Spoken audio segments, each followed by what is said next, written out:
얼마 전에 저희 둥이랑 동네 산책을 하던 중이었어요.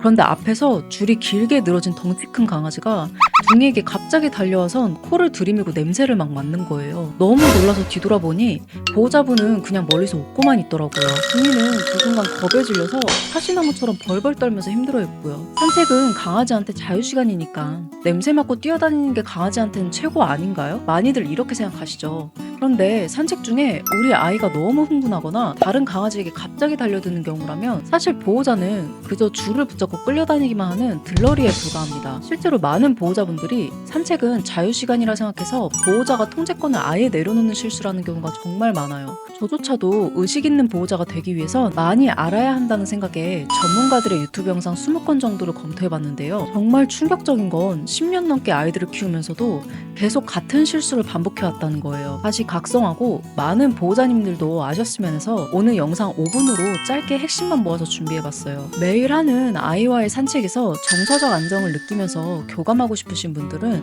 오늘 꼭 끝까지 시청하셔서 올바른 산책 방법을 알아가셨으면 해요. 그럼 시작해볼게요.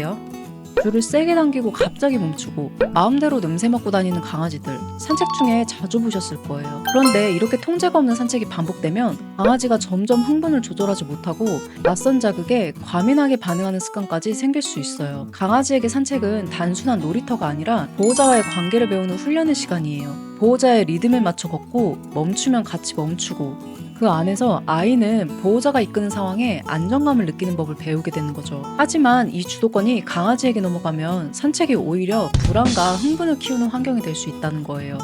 행동학 논문에 따르면 산책 중에 주도권이 강아지에게 있는 경우 충동 조절 저하, 리드줄 풀림 사고, 그리고 사회성 문제까지 이어질 수 있다고 해요. 제 친구 강아지는 평소에 산책 나가면 마킹도 너무 자주 하고 다른 강아지 냄새도 끝없이 맡았대요. 산책할 땐 자유를 줘야지 생각하고 줄도 길게 풀어줬었는데요. 문제는 그 다음이에요.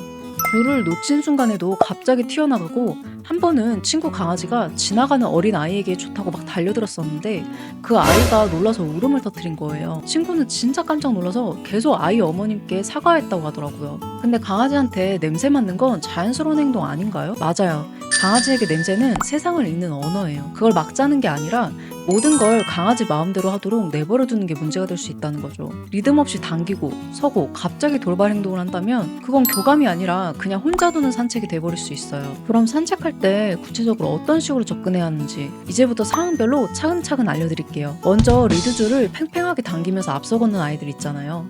이럴 땐 일단 산책 나가기 전에 집에서 에너지를 조금 빼주는 게 정말 도움이 돼요. 공놀이 한 5분 정도만 해도 나가서 확실히 덜 흥분합니다. 그리고 걷기 시작할 땐 처음 10분 정도는 보호자와 보조 맞춰 걷는 연습을 꼭 해주세요. 줄을 당기면 바로 멈추고 줄이 느슨해졌을 땐 다시 출발하는 걸 반복하는 거예요. 보호자 옆에 붙어서 걷는 순간에는 잘했어 하면서 간식 하나 툭 이렇게 하다 보면 보호자 옆에서 걸으면 좋은 일이 생긴다고 인식하는 거죠. 반대로 멈춰서서 냄새 맡는 시간이 너무 긴 경우도 있어요. 물론 냄새 맡는 건 중요한 행동이죠. 그런데 산책 시간이 그냥 멈춤과 냄새만으로 이루어진다면 오히려 산책 흐름이 깨지고 관절에도 부담이 될 수 있어요. 그래서 저는 요즘 처음 10분 정도는 마음껏 냄새 맡게 해주고 그 뒤엔 제가 리듬을 이끌어요.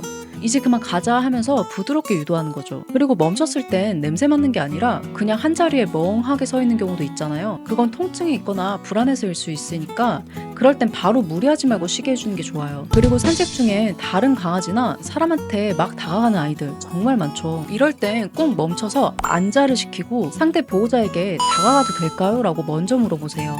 괜찮다고 하면 천천히 다가가게 하고 그냥 보는 걸로 끝낼 수도 있어요. 사실 이 기다리는 연습이 강아지한테 흥분해도 참을 수 있다는 걸 가르쳐주는 최고의 훈련입니다. 그리고 나이에 따라 산책 방식도 다르게 해야 하는데요. 둥이처럼 노령견은 산책을 짧게 자주 해주시는 게 좋고요. 계단은 피하고 걷기 힘들면 유모차 산책도 괜찮아요. 반면에 모찌같이 어린 강아지는 단순히 체력 소모보단 걷기 훈련이나 퍼즐 장난감처럼 생각하게 만드는 활동이 훨씬 도움이 돼요. 마지막으로 산책 중에 무심코 핸드폰에 집중하게 되는 경우 정말 많죠. 강아지가 다른 개를 보고 짖는데도 우린 통화를 하거나 카톡 보내느라 놓치는 경우가 있어요. 그럴 땐 아이가 왜 보호자는 내 반응에 관심이 없지? 하고 더 불안해지거나 흥분이 커질 수 있거든요. 그래서 산책 나가기 전엔 핸드폰을 방해금지 모드로 바꾸거나 진동으로 해두고 아이와 산책하는 순간만큼은 집중할 수 있도록 해주세요. 산책은 반려견에게 단순한 외출이 아니라 세상과 연결되는 유일한 시간이에요. 오늘 알려드린 내용으로 강아지와 함께 더 깊이 교감해보세요. 도움이 되셨다면 좋아요, 구독 잊지 마시고요. 우리 아이들의 산책 루틴과 노하우가 있다면 댓글로 공유해주세요. 그럼 다음 영상에서 또 만나요.